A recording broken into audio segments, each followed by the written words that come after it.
man, those cleanse pots are crazy OP. This is honestly, we only get them in OPR and wars. We need to have these in arenas, and we need to have these just in the base game, because this is a game changer for PvP, not only for the fact that it helps really deal with the fact that potions are kind of trickier to use now to heal yourself, but it adds a really good hard counter to something we see a lot of, damage over time.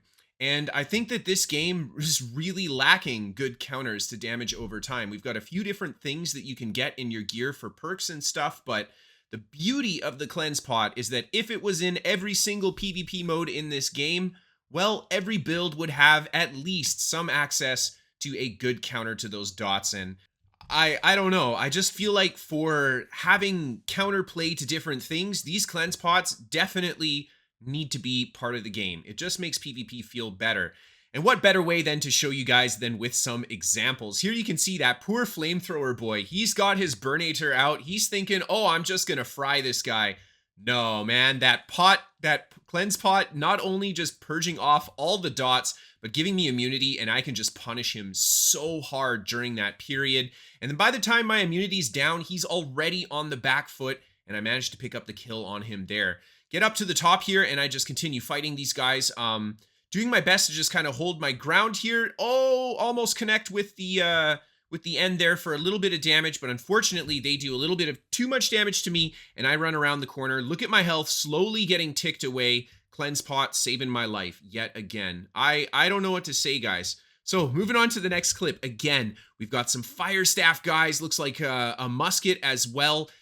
I'll say this, against the fire staff, it is a really good counter. Against a musket, it almost completely shuts down their ability to kill you. They just can't kill you with the burst damage alone. They've got to have all those extra dots ticking. So yeah, I really like it. I really like it.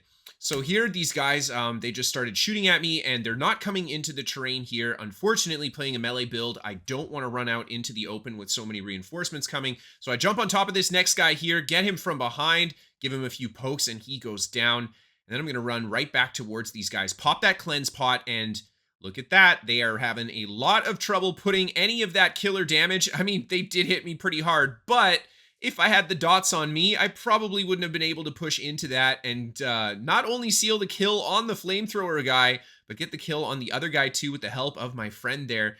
And now there is two more players coming into the center here, and I just start feeding the healer as much damage as possible. I've fought this guy a little bit. The Greatsword player in OPR, he's actually running Greatsword Rapier as well, so he's very hard to put down with his mobility.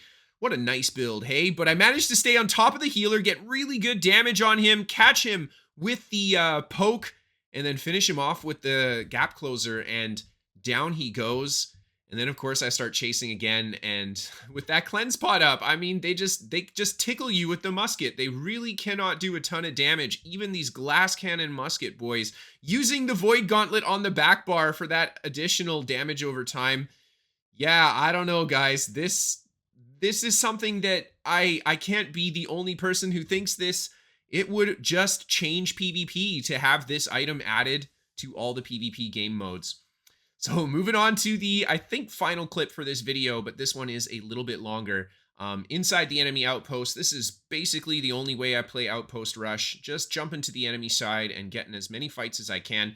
I got two melees on me here, and this build has great mobility, which makes it actually quite good at dealing with melees, especially the Grace Greatsword. These guys are not going to catch me if I break any kind of distance. We get really good damage on Johnny Sins there, but unfortunately, it is not enough to finish him off, and well, we're just going to have to heal up a little bit. Looks like I'm getting shot by the different range players, and Johnny follows me up the top here. I go for the Rapier through, but again, he's running Rapier Greatsword. It's a very fast build, and it's hard for me to connect a ton of different attacks on him.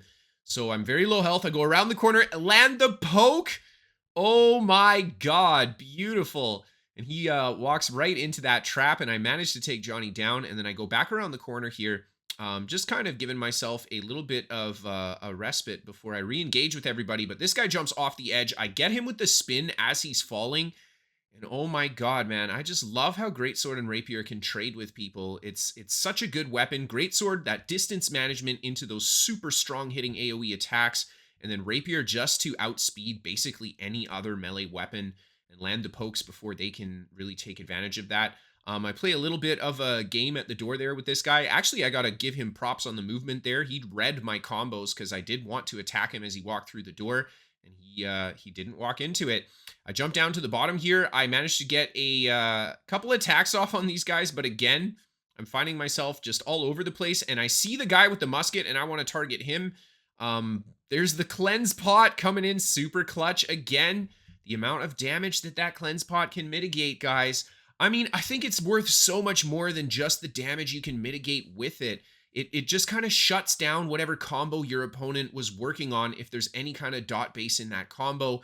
And I get my health super low here, but I go back up to the top, try to stay aggressive on this build. A lot of additional survivability as long as I can maintain that aggression. And there I get behind this guy with the sword and shield on my flesh there, get some decent damage. He's swinging at the air, I'm swinging at the air. We're both too far away from each other. I come back around the corner, go for that spin, and I want to take out this musket guy, man. Look at how much damage he takes. He's very squishy. I start feeding him the pokes. The other guy starts hitting me from behind, and the dot's ticking away. Cleanse potion coming in clutch.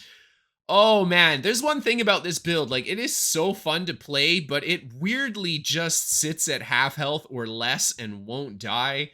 I don't know what it is, guys. This playstyle is incredibly fun. And this guy follows me off the edge again. I managed to dodge his ultimate. That would have been very bad to get stuck in. And then my friend's feeding him some fireballs as well. I just keep hitting him with my Greatsword. There's the connection on the spin. And a nice little cross-cut to finish him off. And unfortunately, my friend got sniped from the musket player from behind there. Oh my gosh, these musket guys. But I just start charging towards this guy. He hasn't thrown out any of the dots yet, so I'm not chugging the cleanse potion yet. Then he goes for shooter's stance. Oh my god. It's almost as great as how bad I missed the flesh to finish him off. Either way, I do manage to get the kill, and then I head back inside to start flipping this flag again. And yeah, just kind of chilling, waiting to see if somebody shows up. There we go. We've got Greatsword, Sword, and Shield coming into the fight here. Heavier armor, it looks like, so I'm doing my best to just kind of put some damage in and dodge as many of his attacks as possible. The big thing with light versus heavy armor, at least when you're a full melee spec, you have to utilize the additional movement and range that you have over the heavy armor player and just kind of time those big heavy attacks as they come in.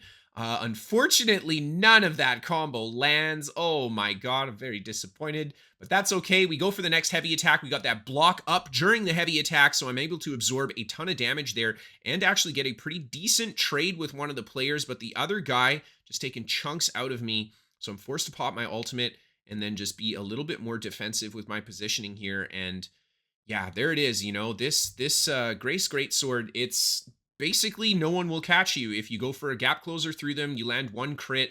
You got 40% movement speed bonus. I do run the speed food in here, so I'm at movement speed cap very often on this build, which is kind of incredible for a PvP build. I don't know. For a full melee build in today's ranged meta, that really goes a long way.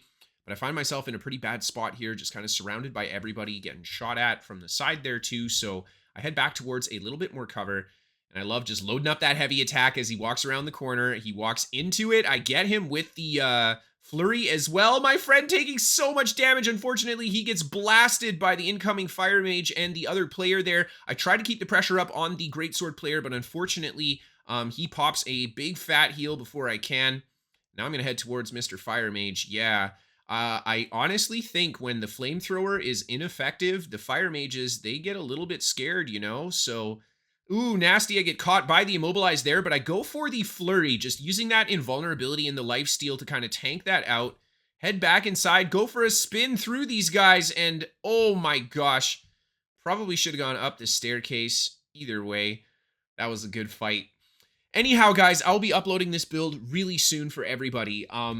This is a crazy fun build. I'm not done playing it yet, and I don't want to upload the build video until I have played it to its full extent, but there's a little bit of a breakdown in the previous video of this build. I have made quite a few changes, and I really like the new version. Either way, this is an incredibly mobile build, and I find that it usually takes 4 or 5 players to take a build like this down. You're just too quick on it, and if you're not making any major mistakes, you can get away with quite a lot of crap on this guy. And I just, oh man, the transitions between the Rapier and the Greatsword, so nice.